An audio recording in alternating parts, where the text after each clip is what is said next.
Hello मेरे super प्यारे champions, कैसे हो आप सभी लोग। आई होप कि आप लोग स्वस्थ होंगे, मस्त होंगे और अपनी तैयारी अच्छे से कर रहे होंगे।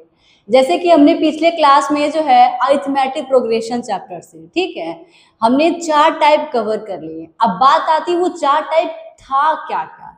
तो पहला टाइप क्या था कि हमें फाइंड करना है या फिर चेक करना है कि क्या ये अरिथमेटिक प्रोग्रेशन का जो है सीक्वेंस है कि नहीं, ठीक है। यानी कि ऐसे क्या थे, रैंडमली ऐसे आपका जो है 4 3 5 जो है मतलब 1 2 3 4 5, ठीक है, डॉट डॉट डॉट, या फिर 2 4 6 ऐसे करके जो है कुछ सीक्वेंस ऐसे दिए गए थे किसी पैटर्न में, और उसे देखना था कि हमारा ये जो पैटर्न दिया गया है वो एपी है या नहीं। तो पहला टाइप हमने ये किया। दूसरा टाइप क्या था कि नंबर ऑफ टर्म फाइंड करना। क्या था कि नंबर ऑफ, सॉरी, हम लोग एन टर्म फाइंड किए थे ना, nth टर्म फाइंड करना टाइप 2 था। और तीसरा टाइप था कि नंबर ऑफ टर्म फाइंड करना। और चौथा टाइप हमारा क्या था कि लास्ट वाले से क्या फाइंड करना, nth टर्म फाइंड करना, लास्ट से nth टर्म फाइंड करना। एक बार फिर से रिवाइज करा देते हैं कि टाइप फर्स्ट में ये था कि ये मान लीजिए ये क्या है, कुछ ऐसे पैटर्न दिए गए हैं और पूछा था क्या ये एपी है कि नहीं है। तो ये एपी है, हमने फाइंड किया था, ठीक है। और दूसरा टाइप क्या, तो दूसरा टाइप उसमें हमें nth टर्म फाइंड करना। और तीसरा टाइप नंबर ऑफ टर्म्स, ठीक है, नंबर ऑफ टर्म्स ऐसा दिया गया है तो पूछेगा कि nth टर्म से फाइंड करिए, तब जो है मान लीजिए 8वें का 8 वाला टर्म्स ऐसे कुछ करके फाइंड करना था।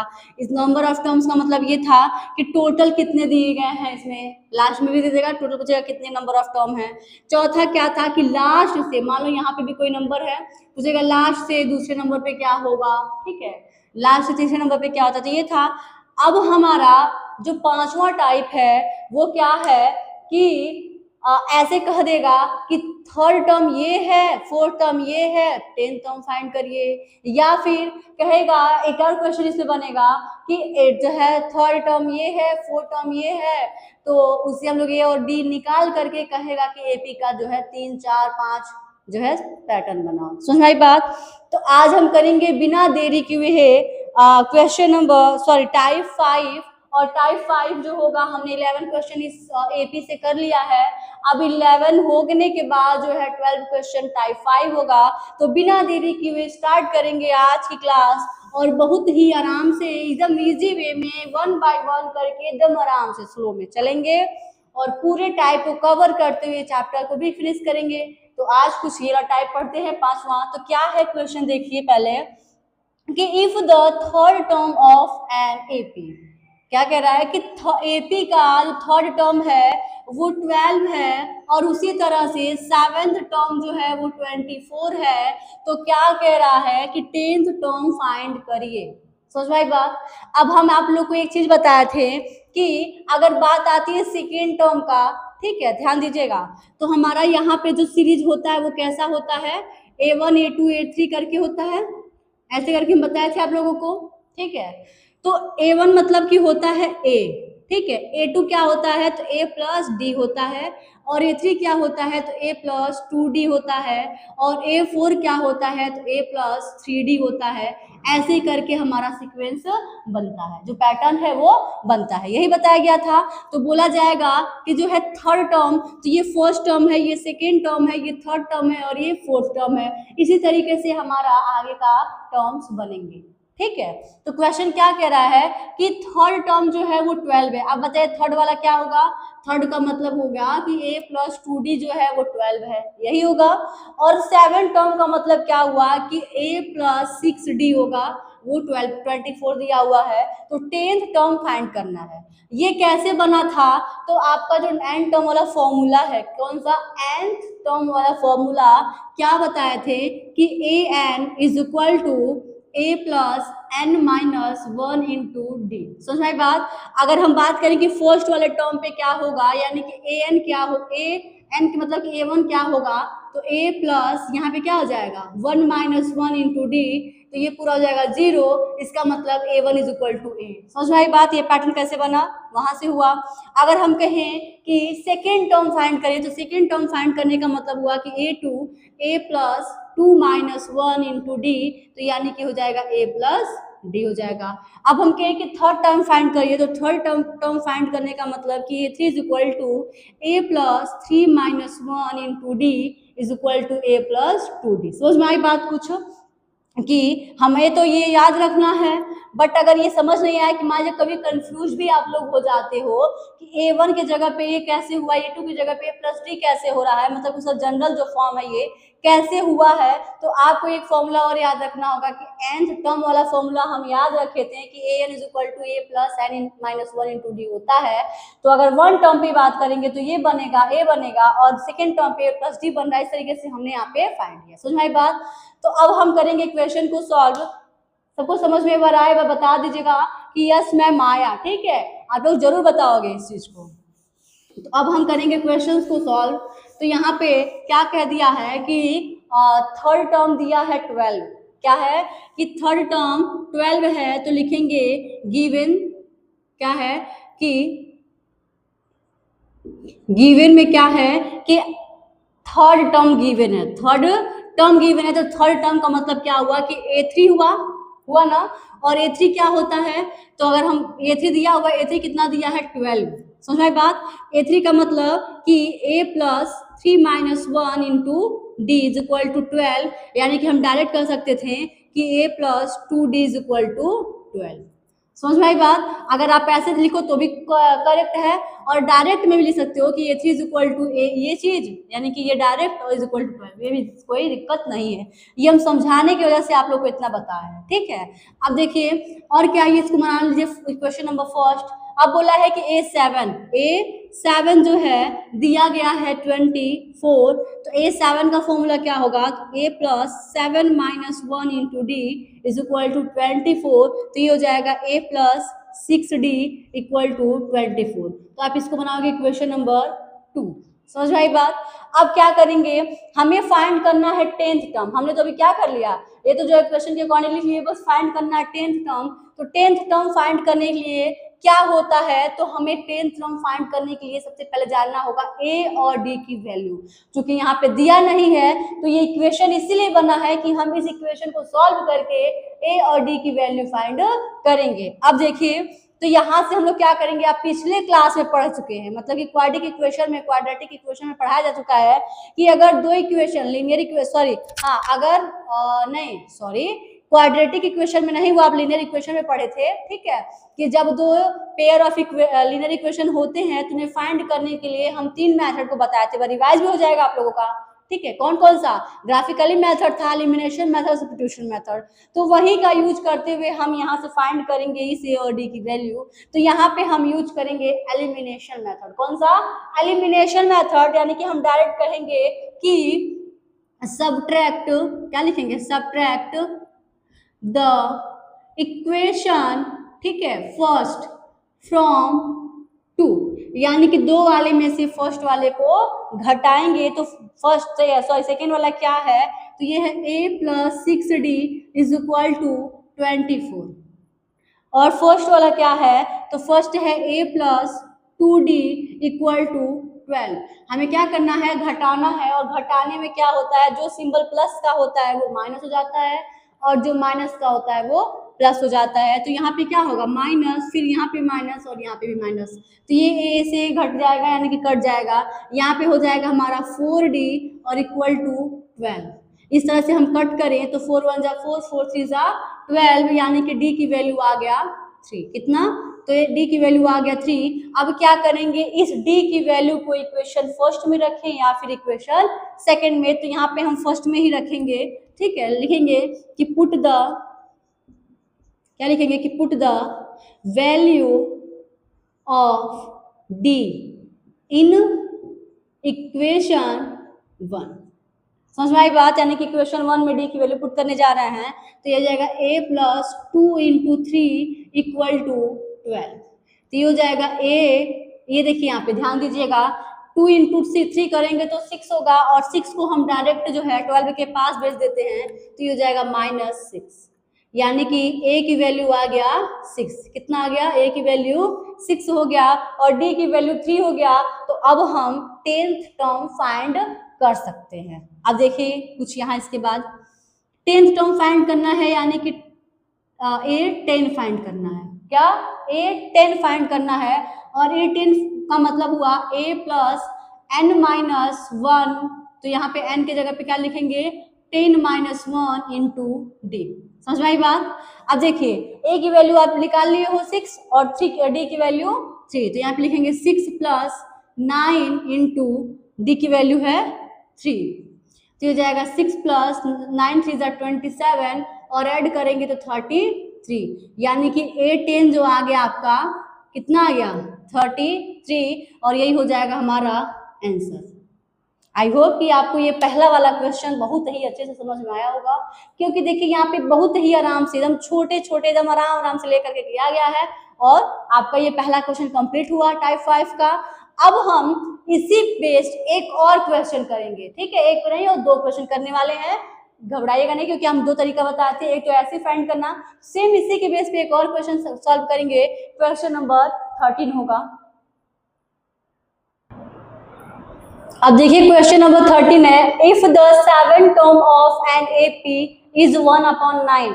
सेम वही क्वेश्चन, बट जो है यहाँ पे कुछ फ्रैक्शन फॉर्म में दिया है, and it's 9th terms is 1/7, find the 63rd term. समझ में आई बात? तो क्या करेंगे? सबसे पहले लिखेंगे यहाँ पे कि 7th टर्म गिवन में क्या क्या जो चीजें गिवन में है उसको लिखेंगे। तो 7th टर्म का मतलब A7 क्या है? A7, और A7 क्या होता है? तो A प्लस 6D होता है, और उसके इज इक्वल टू लिख देंगे 1/9। थोड़ा सा यहाँ पे डायरेक्ट ले गए हैं, क्योंकि पहला क्वेश्चन में आपको समझा दिए थे, तो आप ऐसे भी लिख सकते हो, ठीक है? तो ये बन जाएगा हमारा, ऐसे फिर लिख सकते हो उसको A plus 6D is equal to 1/9, equation number 1। Equation number 1। अब देखिए क्या करेंगे, 9 टर्म दिया है, यानी कि A9 दिया हुआ है, तो A9 का मतलब A प्लस 8D, और ये गिवन है 1/7, इसको फिर से लिखते हैं कि A plus 8D is equal to 1/7। ये इक्वेशन नंबर 2। अब क्या करेंगे? अब हम करेंगे सब्ट्रैक्ट। क्या करेंगे? तो लिखेंगे सब्ट्रैक्ट इक्वेशन 1 फ्रॉम 2, ठीक है? सेकंड हो गया, तो सेकंड को पहले लिखेंगे A plus 8D equal to 1/7, and A plus यहाँ पे कितना 6D इज इक्वल टू 1/9, ठीक है? तो ये सिंबल माइनस का हो जाएगा, ये कट जाएगा, ये घट के 2D हो जाएगा। अब यहाँ पे सब्ट्रैक्ट करना है, तो कैसे होगा? 1/7 माइनस 1/9। अब लेंगे यहाँ पे 7 और 9 का एलसीएम, तो ये हो जाएगा हमारा 63, और 9 माइनस 7 यानी कि 63 है, और ये हो जाएगा हमारा 2/63 हो जाएगा। अब देखिए 2 से 2 कट जाएगा, यानी कि D की वैल्यू आ गया 1/63, ठीक है? अब देखिए क्या करेंगे, अब इस D की वैल्यू को इक्वेशन फर्स्ट में रखेंगे, यानी कि लिखेंगे कि यहाँ पे लिखते हैं कि put the value of D in equation first. Equation first क्या है? तो A प्लस 6D, क्या है? A प्लस 6D, यानी कि लिखेंगे 6 इंटू 1/63 और इक्वल टू 1/9 हो जाएगा। अब देखिए यहाँ पे A, इसको डायरेक्ट वहां भेजेंगे, यानी कि 1/9 के पास, तो नेगेटिव में हो जाएगा 6/63। अब लेंगे जब एलसीएम, तो मिलेगा 63, तो यहाँ पे 63 माइनस कितना हो जाएगा? यहाँ पे 63 नहीं होगा, 9 7 63, तो 7 इंटू हो जाएगा कितना? 7 और माइनस 6, यानी कि इसका भी वैल्यू आ गया 1/63। ए की वैल्यू कितनी आ गई? तो 1/63 आ गया ना। अब क्या करेंगे? ए और डी की वैल्यू फाइंड हो गया है, तो क्वेश्चन क्या किया है कि 63rd टर्म फाइंड करना है। तो कैसे करेंगे? इसे इरेज करेंगे इधर का, आप लोग नोट कर लीजिएगा, ठीक है?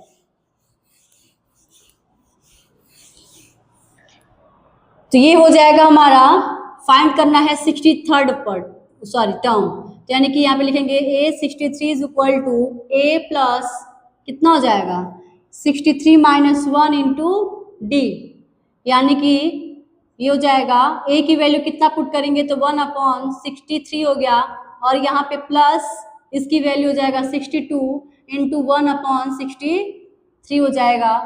ठीक है, अब ये कितना हो जाएगा 63, ऐड करेंगे एलसीएम लेकर के तो ये हो जाएगा 1 + 63 62 है ना, 62 हो जाएगा, और ये 63/63 यानी कि कट हो जाएगा, तो यानी कि a 63 का जो टर्म आया है वो कितना आया है 1। तो इस तरह से हमारा क्वेश्चन नंबर 13 भी कंप्लीट हो गया। अब हम करेंगे टाइप 5 का ही एक और लास्ट क्वेश्चन 14 हो। अब देखिए क्वेश्चन नंबर 14 क्या है कि the sum of the 4th and 8th term of an AP is 24, यानी कि दिया है कि 4th टर्म और 8th टर्म का जो सम है वो 24 है, and the sum of 6th term and 10th term is 44। ठीक है, यानी कि दूसरा स्टेटमेंट ये कह रहा है कि 6th वाला टर्म जो है और 10th वाला जो टर्म है उन दोनों का जो सम करोगे तो आप 44 के बराबर होगा। तो कह रहा है कि find the first 3 terms of the AP, यानी कि यहाँ पे हमें अब एपी का सीक्वेंस फाइंड करना है। ठीक है, पहले दो क्वेश्चन में लोग क्या किए थे कि वहां पे पूछा था कि 10 टर्म फाइंड करिए, 63rd टर्म फाइंड करिए, इस तरीके से पूछा था, पर यहाँ पे बोल रहा है कि हमें यहाँ पे सीक्वेंस फाइंड करना है। और सीक्वेंस कैसा होता है, यानी कि एपी का जनरल फॉर्म क्या होता है, ए होता है, a प्लस डी होता है, a प्लस 2d होता है, ऐसे होता है ना। तो यानी कि उसके लिए क्या चाहिए, हमें a और d चाहिए, और a और d लेने के लिए जो है हमें क्वेश्चंस को पढ़ करके सॉल्व करना होगा। यानी कि हम इन दोनों स्टेटमेंट से निकालेंगे a और d की वैल्यू।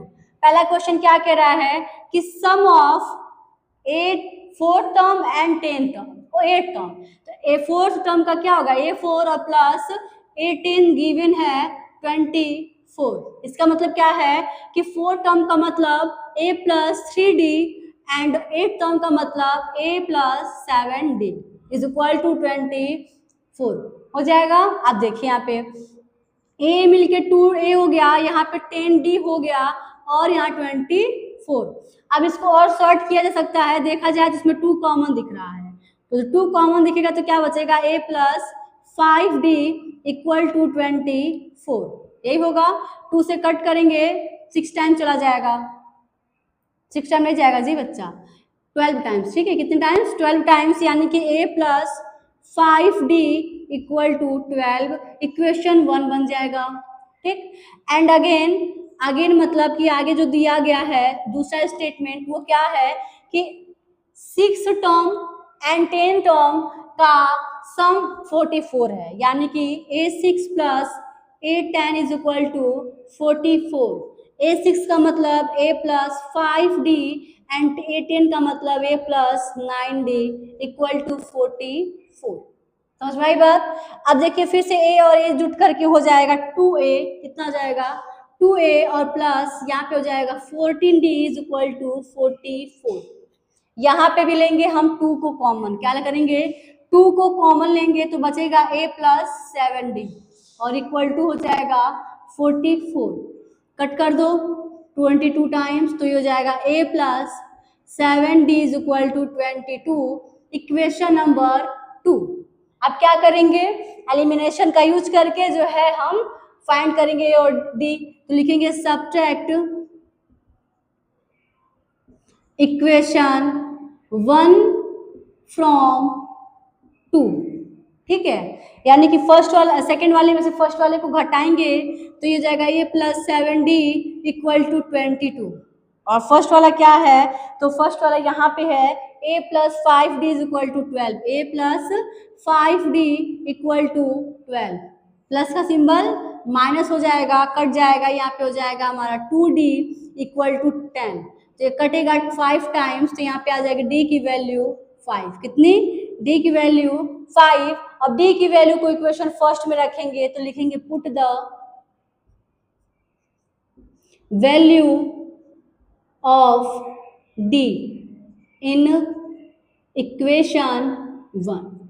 इक्वेशन 1 क्या है, a प्लस 5d, क्या है a प्लस 5d, तो लिखेंगे a plus 5 into 5 equal to 12 हो जाएगा। कितना है डी की वैल्यू 5, तो 5 इंटू 5 करेंगे तो हो जाएगा हमारा 25, और 25 जब उधर जाएगा तो -25, तो घटाएंगे सब्ट्रैक्ट करेंगे तो जाएगा -13, यानी कि ए की वैल्यू आ गया माइनस में 13। क्या आया? तो ए की वैल्यू आ गया -13।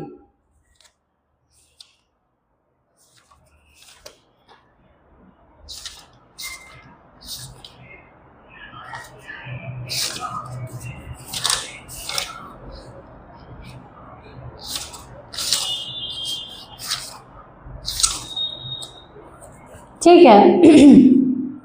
हाँ थोड़ी सी सुई। अब देखिए हमने क्या किया कि ए की वैल्यू फाइंड कर लिया -13। अब हमें पूछा क्या है कि find the first 3 terms of the AP. तो 3 टर्म्स के लिए क्या होता है, तो अब हमें एपी फाइंड करनी है, एपी सीक्वेंस फाइंड करनी है। तो क्या होता है, ए होता है, ए प्लस डी होता है और ए प्लस 2d होता है। कितने करने हैं? फर्स्ट 3, यानी कि 3 हमने लिख दिया।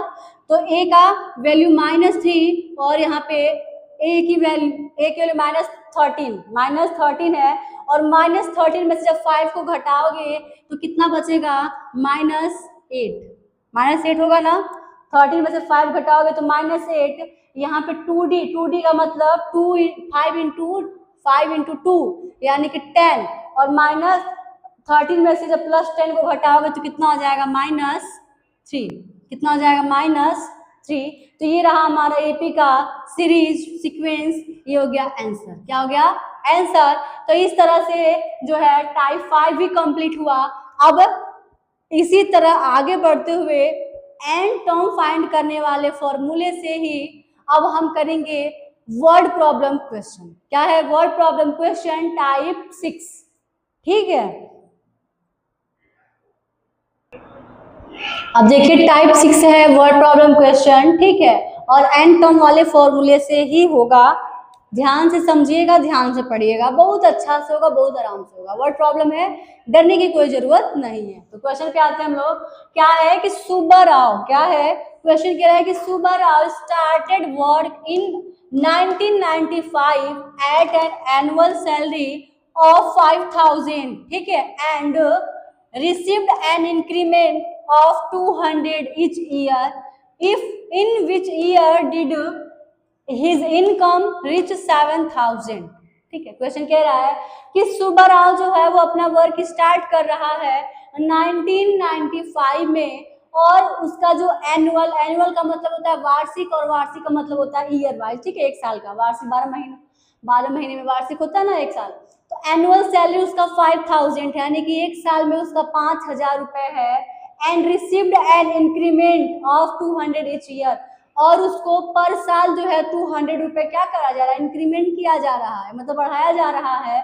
तो क्वेश्चन पूछ रहा है कि इन विच ईयर, किस ईयर में, ठीक है, किस ईयर में उसका जो इनकम 7000 रुपए पहुंच जाएगा। अब ध्यान दीजिएगा, अब हमें बनाना है यहाँ पे सीक्वेंस। कैसा बनेगा? उसका स्टार्टिंग सैलरी क्या है, सॉरी स्टार्टिंग एनुअल सैलरी कितनी है? 5000 है ना। हर साल बढ़ रहा है, पहले साल में तो ये रहा, दूसरे साल में अगर इसमें 200 रुपए इंक्रीमेंट करें तो कितना हो जाएगा? 5200। फिर उसको तीसरे साल में इंक्रीमेंट करके क्या हो जाएगा? 5400 हो जाएगा ना। फिर उसके बाद फिर इंक्रीमेंट करें तो 5600, ऐसे ही करके बढ़ते जा रहा है, और लास्ट में उसकी सैलरी हो जा रही है 7000 रुपए। समझ में आई बात? ऐसे तरीके से हमने क्या कर लिया, बहुत ईजी है ना। अब हमारा बन गया, यहाँ पे क्या बन गया? एक सीक्वेंस बन गया एपी का। अब क्वेश्चन कह रहा है कि किस साल में, यानी कि नंबर पूछ रहा है, ठीक है, नंबर ऑफ टर्म पूछ रहा है, और कितना इनकम हो रहा है वो भी पूछ रहा है। मतलब उसका इनकम 7000 हो रहा है, किस ईयर में हो रहा है, ठीक है, किस ईयर में हो रहा है वो पूछ रहा है। तो क्या करेंगे, तो सबसे पहले हम लोग नंबर ऑफ टर्म निकालेंगे, वही पहले पूछा भी है। यहाँ पे गिवन में क्या क्या हो जा रहा है, ए की वैल्यू यहाँ कितनी है?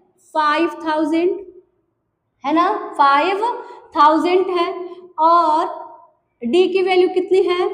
200, क्योंकि डिफरेंस इसमें 2 का हो रहा है। और क्या गिवन है? एन दिया है, लास्ट में वो 7000 रुपए बन जा रहा है। अब किस साल में पूछ रहा है, वही हमें तो नहीं पता है। तो क्या यूज करेंगे, formula an is equal to a plus n minus 1 into D हो जाएगा। an हो जाएगा हमारा 7000 इक्वल टू a की वैल्यू 5000 प्लस n जो है नहीं पता है और d कितना है 200 हो जाएगा। ये जब इधर आ जाएगा तो ये हो जाएगा हमारा 2000 हो जाएगा ना सपरेट करके। अब देखिए ये हो जाएगा हमारा 200 एंड माइनस 200 जब इधर आ जाएगा तो हो जाएगा प्लस में, यानी कि 2200 इज इक्वल टू 200 एन। देखो 0 से 0 कट जाएगा, यानी कि 200 से हम अगर हम काटें तो ये कितने बार में जा रहा है 11 टाइम से, यानी कि 11 ईयर में जो है उसका सैलरी इंक्रीमेंट करते हुए 7000 रुपए हो जा रहा है 11 साल के बाद।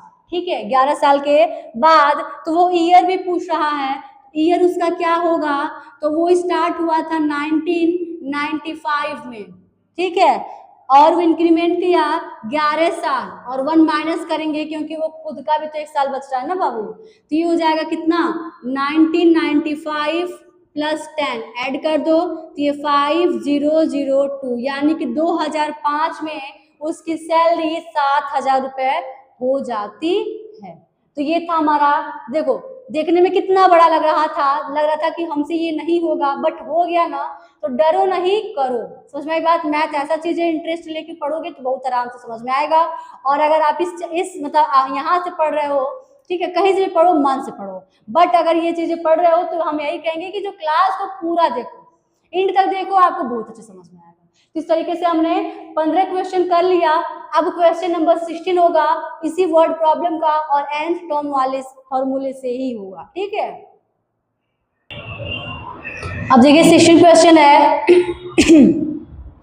कि in the auditorium there are 20 seats in the first row, 24 seats in the second row, 28 seats in the third row and so on. ठीक है, if the auditorium has a total of 30 rows, how many seats are there in the last row? Question ये कह रहा है कि एक auditorium है जहां पे एक रो में 20 सीट है। मान लो ये एक रो है, इसमें टोटल 20 सीट है। सेकेंड रो है, इसमें 24 सीट्स है। थर्ड रो है, इसमें 28 सीट्स है। ठीक है, उसी तरह से है। मान लो अगर देखा जाए ये 20 फिर 24 फिर 28, तो यहाँ पे कितना जाएंगे 32 हो जाएगा ना। गेस करें तो ये गेस क्या मतलब हो ही जाएगा, क्योंकि डिफरेंस में कितने का है 4 का है। जब 4 का है तो +4 करते जाओ। इस तरह से टोटल ऐसे ऐसे करते करते करते करते कितने सीट जा रहे हैं 36 जा रहे हैं। तो 30 जो रो है, कितने रो जा रहे हैं तो 30 रो जा रहा है। और 30 वाले जो ऐसे करके जा रहा है तो 30 वाले रो में कितना सीट है यही पूछ रहा है। तो याद रखिए कि जब ऐसे ये पैटर्न बन रहा है और पैटर्न बनते बनते बनते बनते यहाँ तक जा रहा है 29 तक, तो कह रहा है कि जो 30 वाले रो जब जा रहा है, जो 30 वाले रो में जो है कितनी सीट्स होंगी। ठीक है, तो यहाँ पे क्या क्या गिवन है ध्यान दो। तो ए की जो वैल्यू है वो 20 है और डी की जो वैल्यू है वो 4 है और यहाँ पे नंबर ऑफ सीट्स यानी कि नंबर ऑफ रो, सीट नहीं, नंबर ऑफ रो कितना दिया है 30। तो पूछ रहा है कि लास्ट वाला कितना होगा। तो लास्ट का मतलब है कि an पूछ रहा है। क्या पूछ रहा है an पूछ रहा है। ये गिवन हो गया, यहीं पे सॉल्व कर लेते हैं कि an इज इक्वल टू होता है a plus n minus 1 into D. ठीक है, a की वैल्यू 20 प्लस n की वैल्यू 30 माइनस 1 इंटू डी की वैल्यू 4, यही है ना।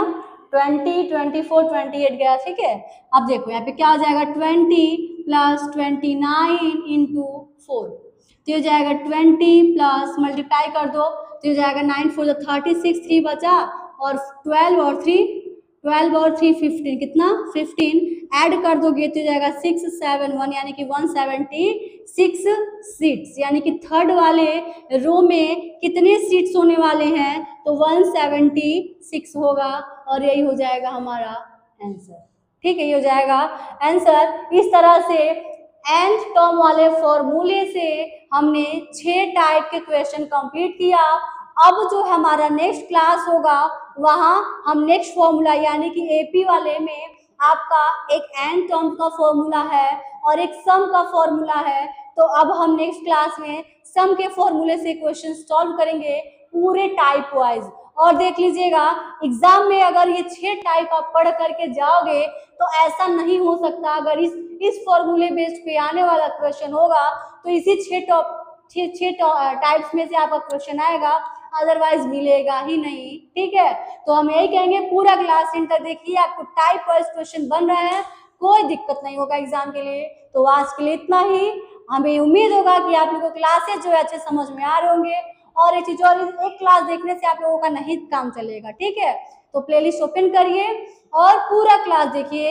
एपी का आपका 2 क्लासेस हो चुके हैं, ये हमारा तीसरा क्लास था आज का। ठीक है, अब स्टार्ट होगा यानी कि कल होगा हमारा जो है चौथा क्लास नेक्स्ट वाले फॉर्मूले से यानी कि सम फॉर्मूले से। ठीक है, तो आज के लिए इतना ही। Thank you so much.